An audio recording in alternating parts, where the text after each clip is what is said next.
Ito po para po sa inyo to ha, para doon sa mga kababayan natin na mahilig po sa mga gusto maka-abroad agad. Meron po rito dumating ngayon dito po ngayon sa amin dito sa OWA at humingi ng tulong pamasahe. Pero nung nalaman ko po yung kanyang problema, pinakisuyuan ko siya kung pwede ko siyang i-live para po magbigay po ng babala sa iba nating mga kababayan. Paano ka inirecruit, saan mo nakilala yung recruiter, at saan ka dapat unang pupunta? Sa Bangkok po, sir. Bangkok, Thailand. Opo, sir. Paano ka napunta doon? Paano mo nakilala yung recruiter? Through online po, sir. Nag-post po siya ng Nag-post Facebook. Siya. Opo, sir. Na hiring po, urgent hiring po, yung travel to Thailand on the spot po. Ganun kasi, na-excite din ako kasi as a first timer, sir. Di ko din pala alam na. So, hindi mo naisip na illegal yung recruiter na yon? Hindi, sir, kasi sabi niya yung documents naman on process na daw yung visa. Kaya so ngayon, kunyari nag-apply ka ngayon, kailan ka agad umalis? Nung nag-stay ako sa automatic, sir, ngayon, nagsabi siya ngayon, nag-usap kami, nakipag-deal. Tomorrow morning, kinuhanan agad ako ng ticket papuntang Maynila to Bangkok. Ganun lang kabilis? Yes, sir. Doon ako sa Bangkok nag-antay ng... Buti may passport ka? May passport naman ako, sir. Meron akong passport. Ready passport ka. Tapos ngayon... Doon ako nag-antay sa Thailand 1 week ng visa ko. Thailand? Yes. Hindi Taiwan, ha? Hindi. Thailand. Okay, Thailand. Okay. So, ibig sabihin, napaniwala ka ng recruiter na bibigyan ka ng trabaho sa Thailand. Anong trabaho dapat yun? Tutor or caregiver po. Tutor or caregiver. Yes po, sir. Hindi mo man naisip na bakit walang PAEA or DMW, walang OWA, hindi ka nagbayad ng OEC, ng membership ng OWA, wala ka nun. Wala na. Walang PIDOS. Wala na rin po, sir. Bakit mo ginrab yung pagkakataon na yun? Kasi, sir, yung time na yun po, sir, yung para sa akin, yung gusto ko lang talaga makaalis kasi, di ba, katulad ng iba, 2 months kasi yung legal talaga, kasi sabi ko, yung inano ko na siya, yung... Ano ka na, so naniwala ka na. Oo, naniwala. May binayaran ka ba? Wala naman. Wala, sir, pero yung sahod kung nandun na ako sa Lebanon. Bakit may Lebanon? Kasi nga, sir, galing Thailand, ganito yung way niya. From Bangkok, nag-antay ako ng visa doon for 1 week. Bangkok to Kuwait, Kuwait to Lebanon. So, ibig sabihin, nagpunta ka ng Lebanon, ina-applyan mo Thailand. Napunta ka ng Lebanon? Nope. Hindi, sir. Hindi. Ganito kasi yun. Yung sabi niya sa akin, nung time na yun, doon muna ako sa Thailand mag-antay while pinaprocess yung visa ko. Di ko din naman kasi alam that time. Lebanon talaga siya. Lebanon talaga ako. So, ibig sabihin, Transit lang. transit ka lang sa Thailand. Opo, Tapos, sir. pagdating mo sa Kuwait, dumiretso ka ng Lebanon. Apo, sir. So, pagdating sa Lebanon, ano nagtrabaho mo? Domestic helper. Domestic helper. 3 po yung bata na binabantayan ko. Yung isang 6 years old, isang 5 years old, at saka 6 months, tsaka maglinis din ng bahay po, sir. Ito, ilang araw ka na nagtrabaho sa Lebanon? 1 month and 10 days. 1 month and 10 days. Opo, sir. Pasahod ka naman. Tapos nakasahod ka. Kasahod ako ng 400 USD, pero yung kinuha nila ng agency yung 300, 100 lang ibinigay sa akin, sir. Ayun. Tapos pinusa ko na scammer kasi umalis daw ako doon.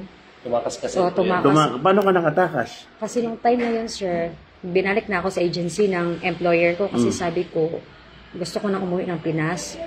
Kasi nalaman ko na, hinanapan ko na sila ng contract kasi dapat mag-perma ng contract, medical, wala din. Sabi niya, kung ganito, balik niya daw ako sa agency. So, binalik niya ako sa agency, yung pinagawa naman sa agency sa akin, yun, pinapatrabaho din naman ako doon sa agency. Trabaho ba? Tapos, then, after yan, sabi ko, parang walang mangyari sa akin kapag mag-stay lang ako doon sa agency. Gumawa ko ng paraan makaawa ako sa may-ari ng agency kasi Ultimo Internet Connection, sir, kinukuhanan ako ng may-ari ng agency. Yung ginawa ko nung time, sinabi ko nung time na yun, sir, sabi ko, nagdrama lang ako sa kanya, sabi ko, sir, gusto ko na talaga makahanap ng trabaho para magpadala ako ng pera sa family ko. Yun yung sabi ko. Sabi niya, sige, i-undergo niya daw ako ng training 3 days and 2 nights sa bahay ng pamangkin niya. Kaya nung time na doon ako tumakas sa bahay ng pamangkin niya. Tapos saan punta? Doon sa embassy po. Buti dumiretso ka sa embassy. Yes po, sir. Sa Tinanggap ka Lebanon. naman sa embassy Opo. at ano ka nag-stay. Opo. So, sinong tumulong sa'yo para mapauwi ka dito? Yung tinulungan po ako, magpapasalamat po ako kanila ni Sir Alejandro po. Doon, Sa embassy embassy natin, oo. at MWO po. Doon MWO sa Lebanon. Lebanon. Ito po si ate, nagpauto.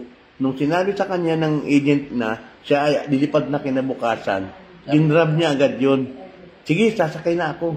O binigyan siya ng pamasahe, papunta ng Thailand, doon siya naghintay. Sa Bangkok, 1 week doon. Pagdating ng 1 week, saka siya bumiyahe patungo ng Kuwait. Pagkatapos ng Kuwait, patungo ng Lebanon. Ito yung isang classical example ng mga kababayan natin na bibiktima po ng human trafficking. Illegal recruitment po. Nasaan na yung recruiter mo rito? Ito po sila, sir. Nasaan siya ngayon dito? Nasito pa rin. Alam ko po yung address niyo po, sir. Bakit hindi ka mag-file ng kaso laban sa kanya Kaya para nga- mapakulong natin? Yan nga po yung ang point ko po, sir, na lumapit po ako dito sa ating himbahada po para magmingi ng tulong na para mahuli na po sila, para matigil na po yung That's mga good. ginagawa nilang kalokohan po. Willing ka na Willing ka. po, sir.